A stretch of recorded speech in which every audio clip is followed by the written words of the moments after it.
তখন গুনাহকে আমার কাছে সবথেকে নাপাক মনে হবে, সবথেকে বিশ্রী মনে হবে, সবথেকে দুর্গন্ধ মনে হবে। তখন আমি আর এই গুনাহের আসবাবের সামনে যাব? গুনাহের আসবাবের সামনে কিন্তু আমি আর আপনি তখন যাব না। সম্মানিত হাজিরিন, আম্মা জান হযরত আয়েশা সিদ্দিকা রাদিয়াল্লাহু তাআলা আনহা থেকে বর্ণিত, তিনি বলতেছেন রাসূলুল্লাহ সাল্লাল্লাহু আলাইহি ওয়াসাল্লাম আমাদেরকে জিজ্ঞেস করতেছেন, তোমরা কি জানো আজকের এই রজনী কি? তখন আম্মা জান আয়েশা সিদ্দিকা রাদিয়াল্লাহু তাআলা আনহা বলতেছেন, না, আমরা তো জানি না আজকের এই রজনী কি। রাসূলুল্লাহ সাল্লাল্লাহু আলাইহি ওয়াসাল্লাম তখন বলতেছেন, আজকের এই রজনী হলো, আজকের এই রজনীতে আল্লাহ পাক রব্বুল আলামিন আগামী এক বছর কোন নবজাতক শিশু দুনিয়াতে আগমন করবে তাদের লিস্ট আল্লাহ পাক রব্বুল আলামিন এই রাতে লিস্ট করবে। তাহলে আমাদের যাদের সন্তান নেই, আমাদের যাদের সন্তান হচ্ছে না, অনেকে আছে এরকম সন্তান হচ্ছে না, কোথায় দৌড়ায়? বাবার মাজারে দৌড়ায়। কথা বলে ঠিক না ঠিক? দৌড়ায়। এটা হলো শিরক, এটা শিরক। আবার অনেকে এমন কথাও বলে, প্রভু একজন আর মানি হলো, টাকা হলো দ্বিতীয় প্রভু।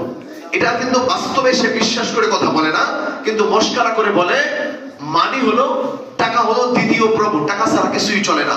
এটা কিন্তু শিরক হয়ে গেল।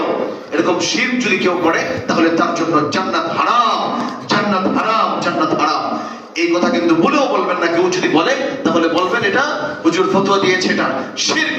এই শিরকি কাজ যদি কেউ করে সারা জীবন যদি ইবাদত করে কোনো লাভ হবে? কোনো লাভ হবে না। সম্মানিত হাজিরিন, তাহলে বুঝে গেল রাসূলুল্লাহ সাল্লাল্লাহু আলাইহি ওয়াসাল্লাম বলছেন, একটা সুসংবাদ দিয়েছেন, এক নাম্বার সুসংবাদ দিয়েছেন না? তাহলে কি সুসংবাদ?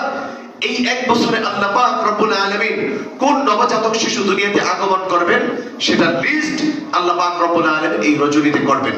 তাহলে যাদের সন্তান হয় নাই, যাদের সন্তান হচ্ছে না, সমস্যা আছে, তারা কি মাজারে দৌড়াইবেন না আজকের এই রাতে ফয়সালা করাইবেন? কথা বলেন, মাজারে দৌড়াইবেন না এই রাতে ফয়সালা করাবেন?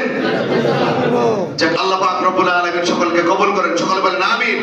আজকের এই রজনীতে যাদের যত সমস্যা আছে আল্লাহ পাক রব্বুল আলামিন দুনিয়ার আকাশে এসে ডাকবেন, কার কি সমস্যা আছে বলো, তোমার সমস্যার সমাধান আজকে আমি করব।